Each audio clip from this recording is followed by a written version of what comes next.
Hello, everyone. We actually have a lot to go over this weekend as we're starting to see a lot of, I guess, emotion starting to show up in some traders that I know that have a lot of experience in the market. But all these V-shaped rallies are starting to really get under the skin of a lot of market participants, especially those that like to use the more can-slim momentum methodology, end-of-day trend following. The problem is that this market has been like this for a while, and we've had to adapt to different styles like swing trading. For me personally, intraday trading lower price, lower float stocks that are in the news pre-market or moving off earnings contract win stocks that are going supernova like LINE and LNCO and EXXI recently, and playing those kind of names on the short side while we wait for the great patterns to show up. But I hate to tell everybody, it's going to be hard for this market to really get anything going in terms of great looking stocks whenever we do move in this V-shaped manner, especially whenever we do it on lower volume than the volume that we see on the sell-offs. And I mean, that just happens forever. It's been happening since 2008. We've had an almost 8-year bull market, and it's had terrible volume and price characteristics outside of 2013 and 2014. The rest of the time, besides those 2 years, things have been quite odd. 2015 was doing pretty well for us personally until December, but then the overall trendlessness of the market kind of caught up in choppiness. But for now, we're breaking out above the recent March highs, above the 50-day moving average, and with that in place, low volume or not, our market models are switching to buy signals across the board. You can see the S&P 500 was up 1.64%, the Nasdaq was up 1.85%, the Dow Jones Industrial Average was up 1.28%, and the Russell 2000, while not breaking out to new March highs, was leading the way on Friday, up 2.22%. Looking at some momentum oscillators, let's get rid of the stochastics first and then the RSI first. We can see that on a short-term basis, we are extremely overbought on the Russell 2000, Nasdaq, not as bad, but the Russell 2000 is very bad. S&P 500, we're near there, the Dow Jones Industrial Average. So you can see that we're closer to overbought than oversold, obviously, which means it's riskier to go long here. But if you look out on a weekly time frame, you can see that TSV and MACD still are not overbought on most of these indexes. S&P 500 and especially the Nasdaq right here, it's back to 2011 lows, and S&P 500, as you can see, is near the lows on TSV and MACD, and Russell 2000, while MACD is near 2011 lows, TSV is kind of in the middle range. Now, if we look at if we get rid of TSV and look at RSI only and get rid of MACD and look at stochastics only, we can see that stochastics very overbought on the short term, Russell 2000, Nasdaq, S&P 500, and then on a weekly though, similar situation. Stochastics and RSI over the trending period that I like is not overbought. Nasdaq is not overbought. Russell 2000 is not overbought. So we could be in this time frame where, stochastics gets overbought and then stays overbought for a period of time. But overall, it's just nothing super, super critical. While short term, we are overbought. Intermediate term, a little overbought, but more on the longer term, weekly, monthly readings, we could easily consolidate the gains and then continue higher. It's just that the biggest problem is that the volume is just lacking, which is why we still don't have any great patterns. And I only have, while there were no sell signals on Friday, JBSS and ANFI, two food and beverage names, this could be an indication of further upside to come, because it looks like somebody sold a lot of shares of both ANFI and JBSS, two food stocks. Now, that being said, ConAgra still looks fine. Tyson is hitting new highs, and then what's the other one I'm long? AGRO is holding up so far. So maybe it's just a rotation on some of these names, but probably because of the two best looking stocks, and now the algos are going after them.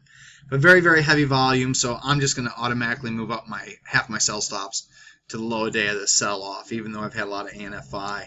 I just don't like the way that it looks, and it could be a possible rotation. If not, I'll just buy it back. It's not a big deal. What am I going to do? It's a choppy market. But we actually have some long signals this evening, or not this evening, this is Saturday, but this weekend for Monday. Remember, it's daylight savings time. SIMO is the only can-slim quality name, and even that's kind of, being generous. It's only because it has a 70 EPS rating. I forgot what its relative strength is, but I think it's 98. It's held up very well in January. We have tons of pocket pivot point signals as it's moved off those January lows. February, while the market was hitting new lows, it had higher lows, then higher highs at the end of February. Now it appears to be breaking out of, I guess you could, it is technically, this is a cup with a very long handle pattern. The problem is that it looks a little too obvious to me. It's also up a lot, not like it's closing at the high of the day. Wish the 50-day moving average and 200-day moving average were touching. At least the 20-day and 10-day moving average are touching it.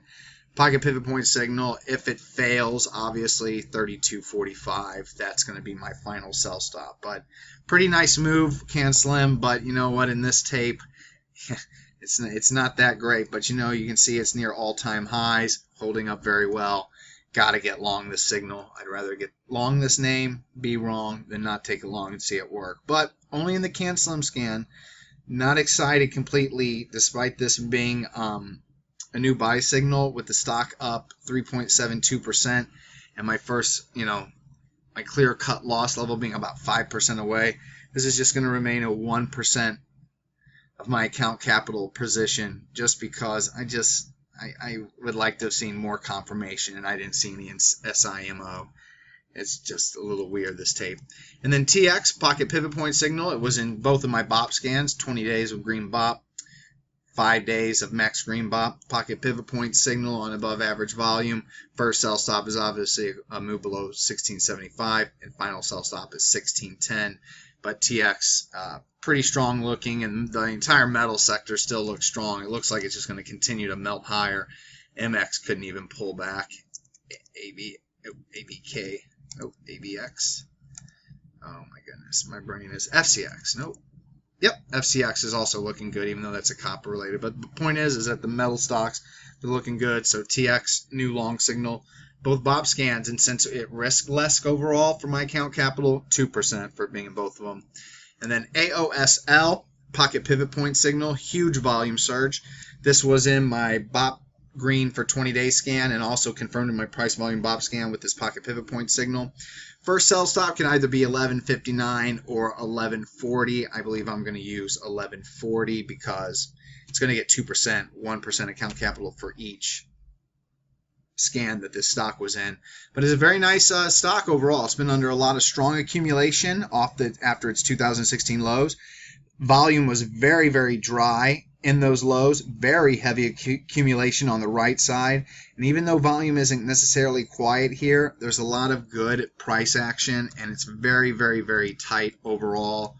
So it appears to be strong accumulation support. It kept green BOP in the middle, but if it fails, whatever. Do you think I'll be surprised at this point anymore? No, of course not. So 11.11 will be the final sell stop. If it goes below there, forget it.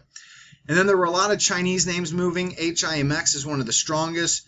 Would like to go long that name, but it just seems like, look at that. It doesn't look like that's too safe of a long position to take.